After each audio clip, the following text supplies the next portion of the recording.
Hello and welcome to On Leading with Greatness. This is Jim Salvucci of Guidance for Greatness. This week's installment, how to keep your boss on their toes and teach them to lead. Have you ever driven your boss nuts? Driving my bosses bonkers has always been my specialty. What better way to keep them on their toes? Besides, I figure, what else is a boss there for? Way back in the 1900s, I was a professional set builder for a couple of major Philadelphia theaters. I was a decent enough carpenter, better than most, but my technique was somewhat unorthodox, which worked well in the quirky realm of theater. I was pretty happy with the gigs. And here's a fact. Theater carpentry is really cool. Forget the mundane right angles and square joints of ordinary woodwork. We're talking nasty twists, improbable curves, and vexing problems. Wood, metal, plastic, and a shocking amount of styrofoam were our materials. One day I'd be whittling intricate patterns in plywood with a bandsaw, and the next I'd be replicating a realistic living room from scratch. I thrilled at the variety, the dynamism, and the creative freedom. My last theater gig, and we're going back nearly 35 years here, I had a good boss, Joe, the best I'd known up to that point in my life, and one of the very few decent bosses I would ever have.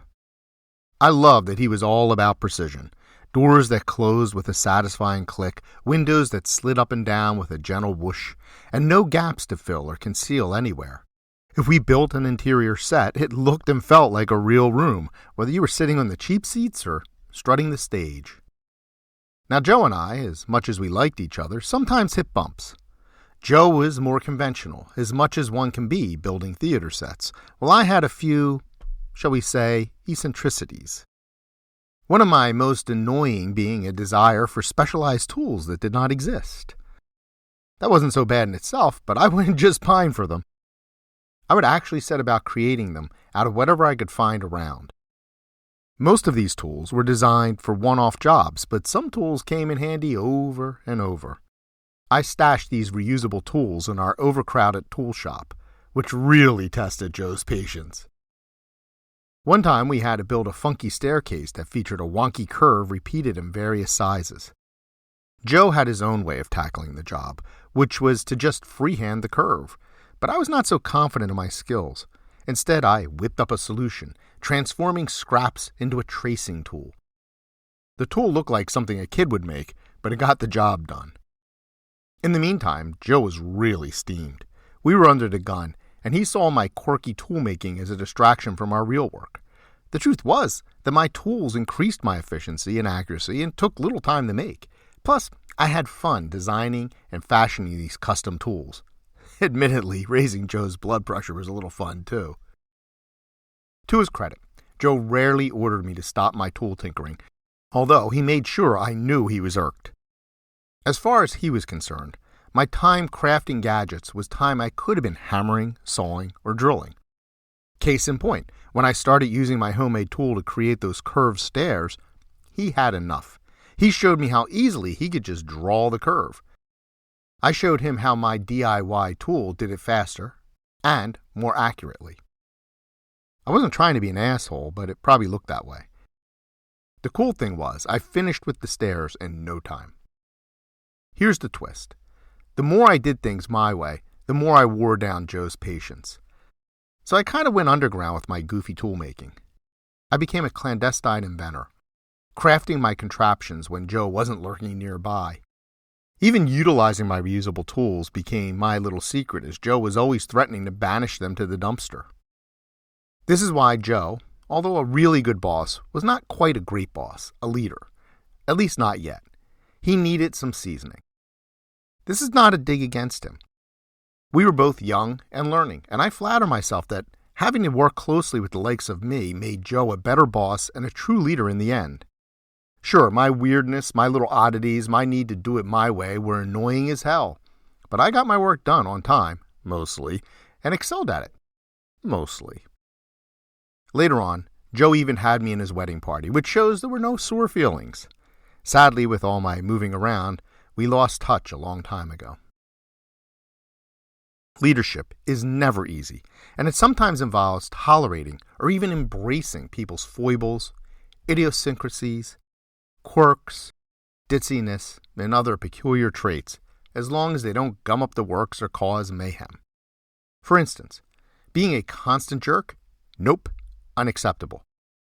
Doing things in an unfamiliar way and still delivering? Yes, so long as no one is hurt.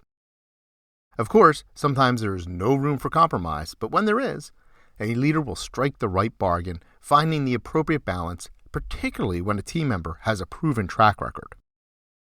So next time someone is driving you nuts at work, take a deep breath and reflect. Are they genuinely doing wrong, cutting corners, or slacking off? Or could it be they just do things differently? Is your way objectively better? This is but one of the many challenges of great leadership, melding diverse styles, backgrounds, and personalities into a harmonious whole. Embracing this diversity, by the way, makes for the best teams. It adds panache and results in innovation and better outcomes. It pushes boundaries, challenges tradition, and breaks the back of the status quo. It also enhances delegation. But here's the secret sauce. Great leaders can see how each individual contributes to the whole. They thrive on tolerance and promote diversity of all sorts. They can bend in compromise without breaking. Joe was well on his way to becoming such a leader. No one is born that way. Leadership is learned through study, experience, and practice. And challenging circumstances and people only sharpen it. It may be hard to think of team members who drive you nuts as honing your skills, but it's true. Working well with them is the difference between greatness and mediocrity. How do you deal with employees and coworkers who irk you? How can you get the best out of them? Leaders must practice self-discipline and learn patience in the face of productive but annoying workers. And I can help. If you want to learn more about how to become a great leader in this world of bad bosses, visit guidanceforgreatness.com. Join the conversation by leaving a comment and leave a like or review. Please share this post on social media, and be sure to subscribe to have On Leading with Greatness sent weekly to your inbox. I look forward to hearing from you.